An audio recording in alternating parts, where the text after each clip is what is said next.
yang hari ini hadir. Persiapan konsumsi tetap dianukan juga ya. Jadi kita memanfaatkan waktu. Pertama tadi saya katakan tadi,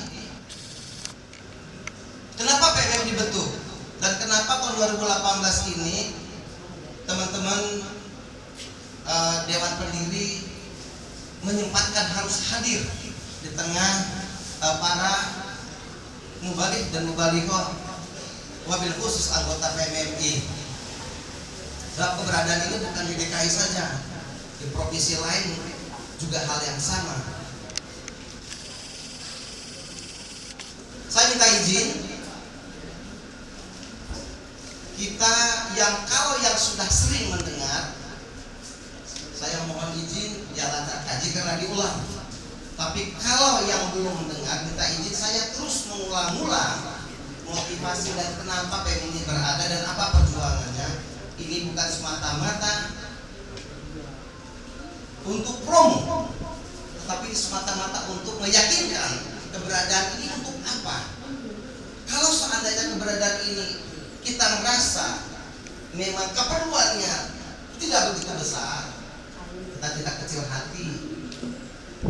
Organisasi perkumpulan persaudaraan ini nggak usah kita teruskan. Tapi kalaulah kita merasa PMMI ini begitu berarti buat perjuangan kita ila yaumil qiyamah, mari sama-sama kita jiwai bahwa ini adalah salah satu alat. Alatnya banyak banget, tapi ini salah satu alat. Kita berkumpul, bermusyawarah untuk menyiarkan daripada semua syairullah dan sunnatun nabi. Dari kita tidak membicarakan ashab apa yang hari ini kumpul, di mana ustadz dan ustadzah belajar, kita tidak membicarakan itu. Selagi yang diajarkannya adalah Quran dan hadis, yang selagi yang diajarkannya adalah ahli sunnah wal jamaah, itu kita dukung seluruhnya. Tentunya kita tetap menjaga keutuhan negara Republik Indonesia, dan kita harus bersyukur kepada pemerintah Republik Indonesia karena kita tinggal di bumi Indonesia yang dapat menjalankan ibadah dengan tenang. Bagaimana dengan para saudara-saudara kaum muslimin dan muslimah di negara-negara lain? Beda dengan negara kita. Ustadz dan ustazah yang dimuliakan oleh Allah. Pertama, seperti yang saya katakan tadi, kelahiran PMMI itu cuma satu perjuangannya, membantu dan mendukung 99,9% perjuangan daripada para mubalik dan mubalighah tadi. Apakah ustadz dan ustazah, apakah itu mu'alimin dan mu'alimah, mubalik dan mubalighah, itu kita dukung. Apa yang mesti didukung? Inilah yang hari ini kita bertemu mempertanyakan, apakah bentuk pertemuan ini kita sebut musyawarah, apakah bentuknya ini kita katakan pengajian khusus para mubalik dan mubalighah anggota PPMI. Ini yang kenapa pada hari ini kita berkumpul dan saya hadir ini, agar kualitas daripada pertemuan kita setiap hari ini makin terus bermanfaat dan ditabarokahkan. Kalaulah menurut saya pribadi, sebenarnya kita tuh punya anggaran dasar anggaran rumah tangga sampai ya kita pinggirkan saja karena itu keperluan untuk Dewan dan HAM. Ya kita di Republik ini harus tanya ini apa dasarnya pada. Tapi jujur sebenarnya yang kita laksanakan adalah sangat praktis, mensiarkan agama Allah Rasul dan berbudi baik dan berbudi luhur karena Allah. Sehingga hal-hal seperti ini kami mencoba mengembalikan kepada seluruh daripada saudara-saudara kami para mubalik dan mubalighah. Yang kami pikirkan dari sampai akhir tahun kemarin, pengajian pertemuan ini kita sebut saja musyawarah bulanan daripada mubalik dan mubaligho. Karena kalau untuk pengajian, apa yang mau dikaji? Semua para mubalik dan mubaligh semuanya ini kita anggap udah putus kajinya. Nah, tinggal kita nanti mencari solusi peningkatan daripada perjuangan mubalik dan ini yang maksud kami. Saya ulangi, saya minta izin bahwa pertemuan bulanan kita tetapkan itu setiap bulannya di minggu keberapa? Apakah kita di minggu pertama? Apakah di minggu kedua? Kita jadikan satu agenda yang benar-benar baku buat kita. Bentuk pertemuannya apa? Apakah disebut musyawarah? Kalau usul kami sih musyawarah. Apakah itu pengajian? Nanti habis makan kita coba bahas. Nah, di dalam pertemuan itu kita membahas 3 masalah.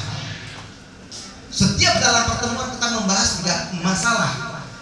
Tentu masalah pertama adalah silaturahmi kita, bagaimana keadaan mubalik dan mubaligh, kesehatannya, apanya, di rumahnya, macam mana masalah ekonominya, segala macam. Silaturahmi. Yang kedua adalah kita musyawarah tentang apa masalah yang dihadapi dari seluruh perjuangan mubalik dan mubaligho ini. Apa? Kita ungkapkan. Contoh, Ustadz A dengan segala perjuangannya punya kendala. Kendala pertama, saya mau kemana-mana cuma naik sepeda, ontel, hujan. Saya punya masalah di tempat pengajian saya, dibutuhkan ini, kalau lagi rubuh ini. Semua tanpa harus kita menutup-nutupi. Kita terbuka apa yang masalah dijumpai oleh para ustadz dan ustazah di dalam menyiarkan agama Allah ini. Kita sepakat sama-sama semuanya adalah sabilillah. Sabilillah yang menurut hemat kami pada saat seperti ini, di negara seperti ini adalah sama-sama memperjuangkan seluruh kekuatan akal dan pikiran bagaimana mensiarkan agama Allah ini. Semua pejuang-pejuangnya ini tidak ada kendala. Kendala yang dimaksud adalah kendala pribadi dan kendala di dalam menghadapi pekerjaannya sendiri. Ini yang kita musyawarahkan yang kedua. Yang ketiga, yang dimusyawarahkan adalah hal-hal yang lain. Misalnya hal-hal yang lain. Di dalam memperjuangkan perjuangan, ada ustadz atau ustazah mempunyai binaan. Binaan ini saya contoh seperti ustadz yang di sebelah kanan saya punya binaan.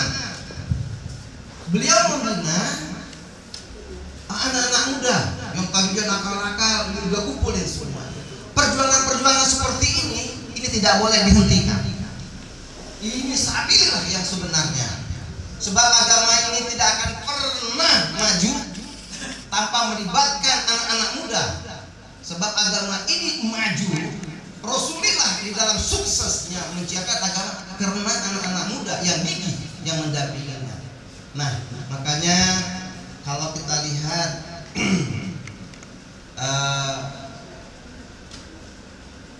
pengurus PMI DKI itu adalah seorang anak muda, sekretarisnya juga anak muda. Biarlah anak-anak muda ini yang mudah-mudahan mengurusin para ustadz dan ustazah ini. Bukan berarti ustadz dan ustazah yang sudah mempunyai pengalaman banyak ini tidak bisa jadi pengurus. Tidak, izinkan kami yang muda-muda mengurusin keperluan dan kebutuhan daripada para ustadz ustazah anggota kita ini. Jadi inilah yang nanti kita coba saling sharing di dalam pertemuan-pertemuan seperti ini. Lantas ditetapkan juga setiap dalam sekali pertemuan berapa lama, gitu. Nggak boleh juga berlarut kita. Gitu harus disiplin. Kalau memang dalam musyawarah ini dia perlukan hanya sekitar 1 jam di luar makan dan minum, kita buat 1 jam. Sehingga kita tidak boleh ada terjadi debat kusir, kita harus benar-benar to the point apa yang menjadi masalah, kita carikan solusi. Lebih lanjut, hal-hal yang lain tadi itu termasuk di dalam pengembangan budaya dari para ustadz dan ustazah. Ada 3 program yang sudah disiapkan oleh pengurus pusat. Pertama adalah program sertifikasi para ustadz dan ustazah. Sertifikasi yang dimaksud ini banyak kualifikasinya. Misalnya spesifik dakwah, spesifik mengajar Quran hadis, spesifik mengajar baca nahwu dan saraf. Ini semuanya kita sertifikasi. Sehingga para ustadz dan ustazah yang tadinya sekalipun dia tidak sekolah tapi dia mampu mengajarkan ahli bahasa, itu diberi sertifikat. Sekalipun tadi dia udah paham seluruh Quran dan hadis, tapi dia tidak bisa menjadi seorang pendakwah, kita didik dia menjadi seorang pendakwah yang baik. Bagaimana sih sebenarnya teknik mendakwah itu? Kita adakan pendidikan dai. Apakah itu nanti dai daripada kaula remaja, dai yang sekarang ustaz dan ustazah yang sudah banyak belajar Quran hadis ilmu, namun sangat begitu kaku ketika berhadapan dengan orang-orang banyak. Kita didik dan kita sertifikasi. Hal-hal seperti itulah yang akan kita coba setiap kali pertemuan kita bahas. Program yang kedua adalah program wirausaha kebenaran. Minta izin, mungkin ada yang tanya. Apapun kami tahulah, apapun motivasi daripada ustadz dan ustazah berada di dalam keluarga besar PMI ini, biarlah tersimpan di hati masing-masing ustadz dan ustazah. Namun pelan-pelan kita lempangkan nama itu kita, niat kita berada di dalam jamaah keluarga besar PMI ini. Itu semuanya karena Allah, jangan karena yang lain-lain. Namun minta izin. Satu hari ada yang bertanya kepada saya. Pertanyaan ini bukan kepada saya, ada beberapa pengurus pusat dalam bentuk SMS atau WhatsApp. Pertanyaannya hanya seputar, kami biasanya dikasih uang sekian, tapi sekarang kenapa berkurang?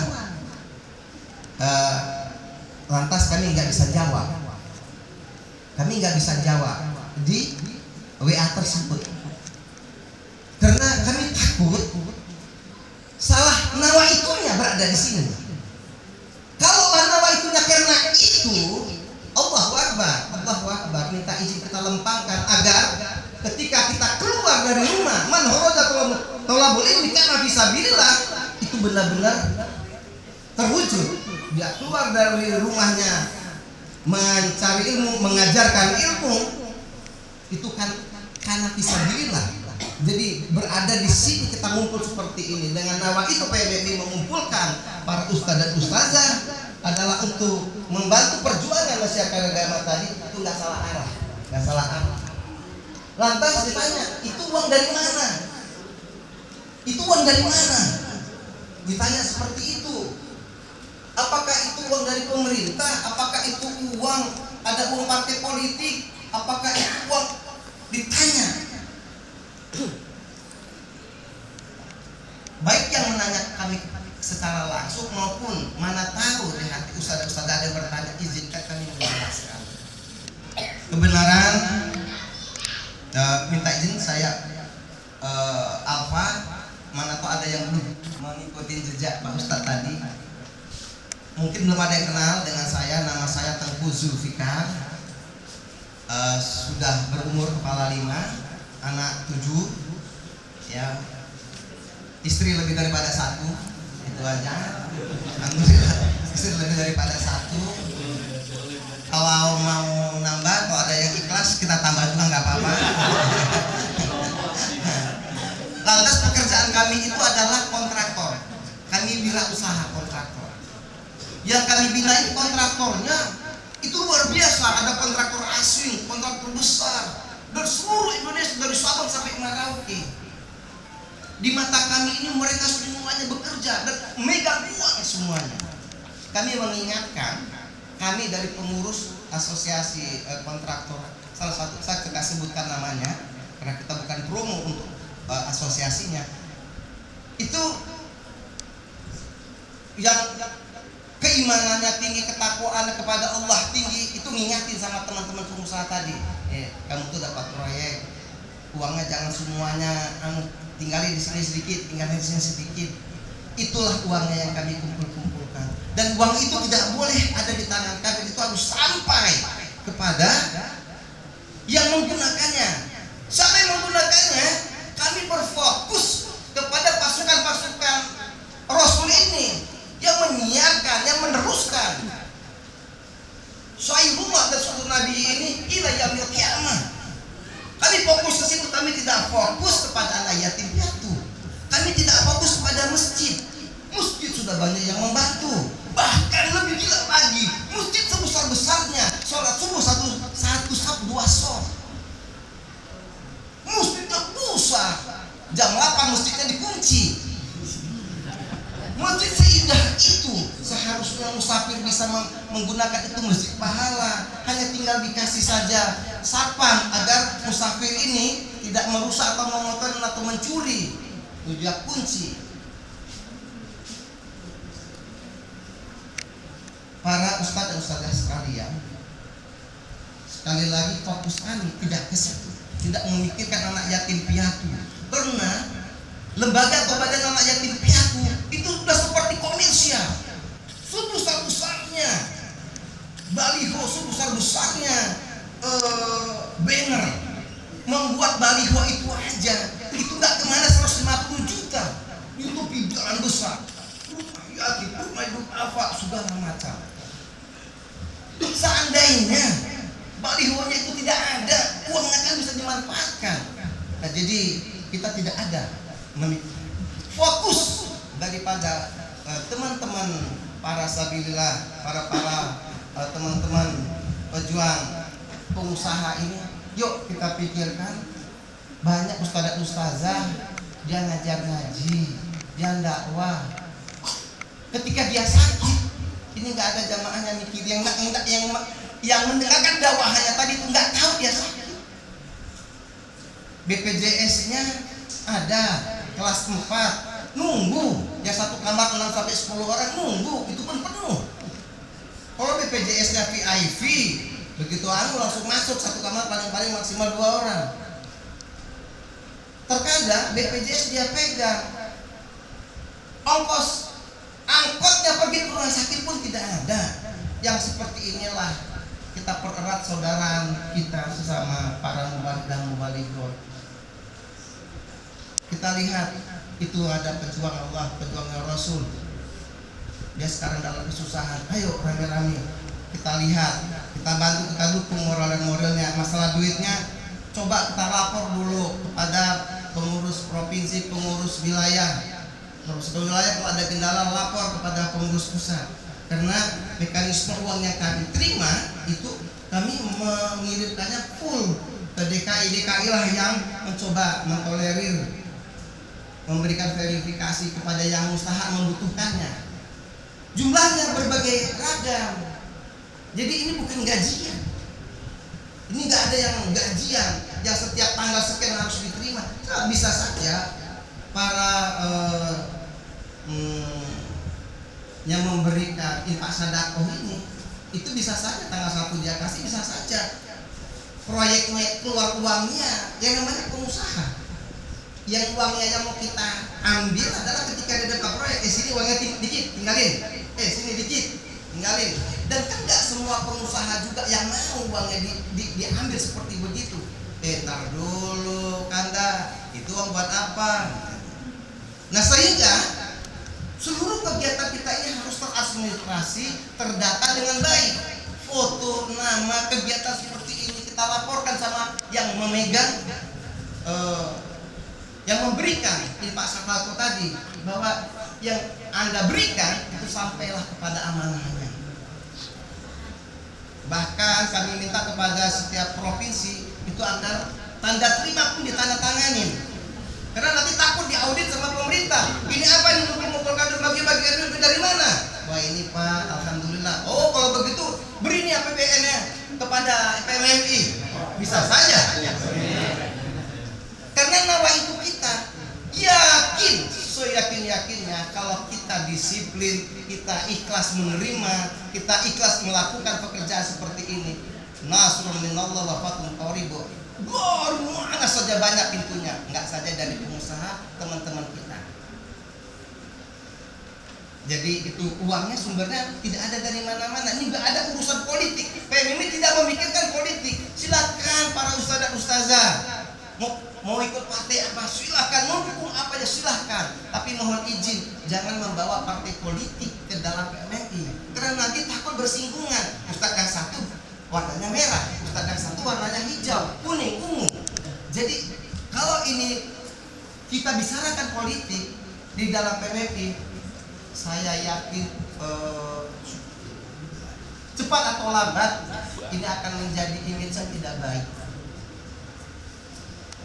Nah untuk itu pun ada salah satu sarana komunikasi kita walaupun kita belum berjumpa pada setiap bulannya, yaitu WA.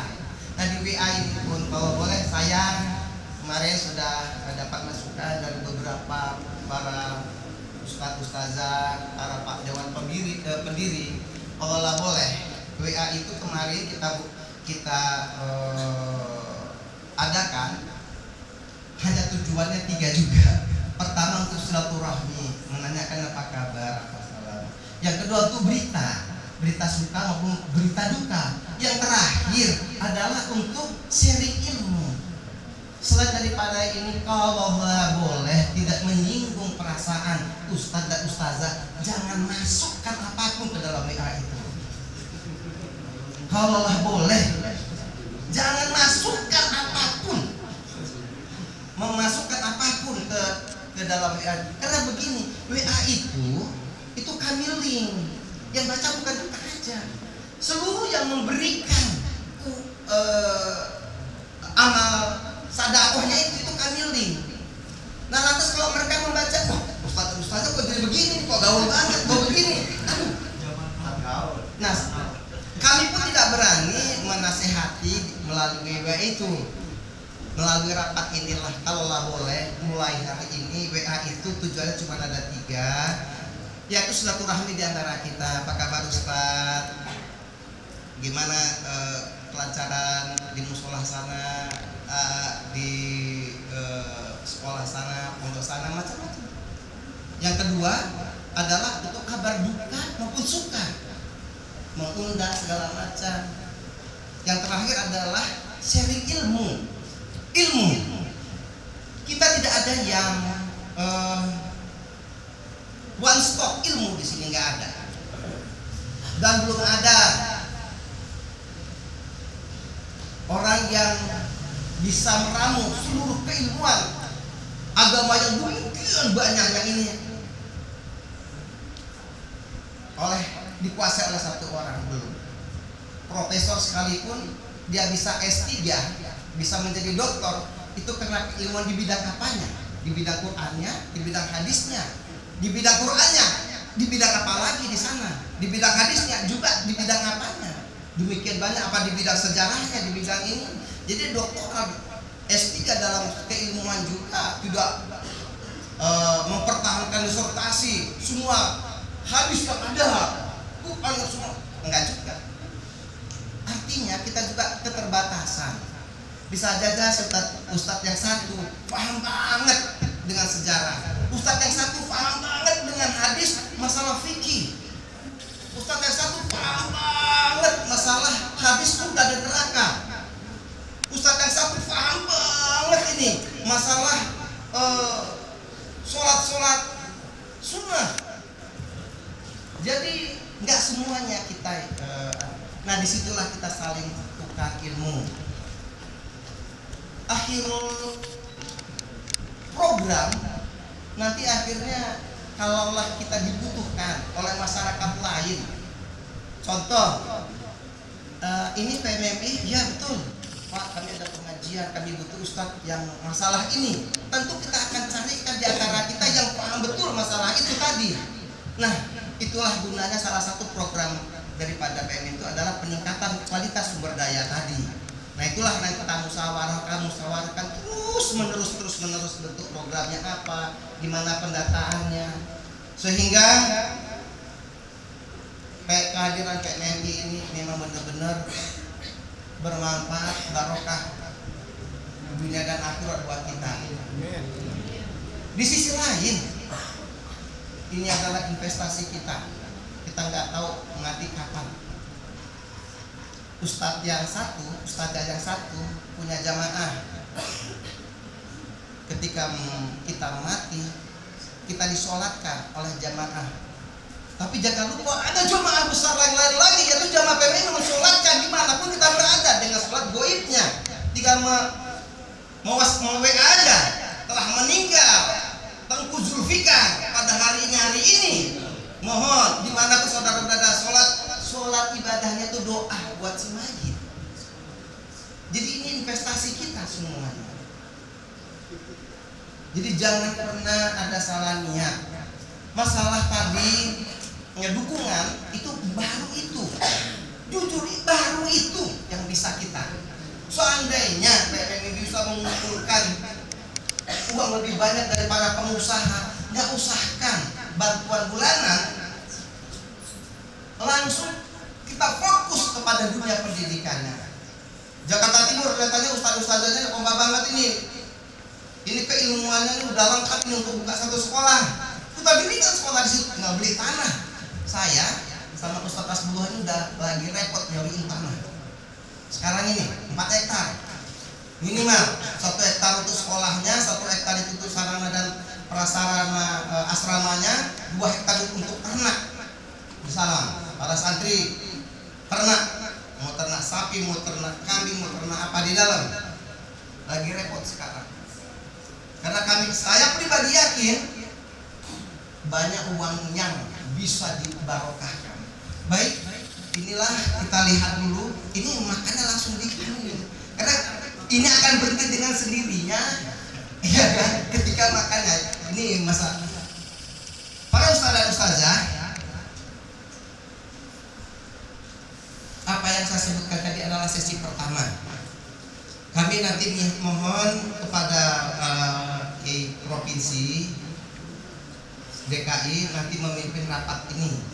Jadi menetapkan kira-kira nanti habis makan kita tetapkan apakah pertemuan ini namanya pertemuan musyawarah bulanan atau pengajian.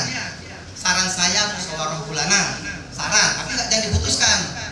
Yang kedua, kita menetapkan program kita. Ya, setiap kali dalam pertemuan itu yang dibicarakan ada 3. Tadi itu, yang pertama tentang silaturahmi kita, yang kedua tentang apa-apa yang perlu didukung, masalah-masalah yang dihadapi oleh ustaz dan ustazah.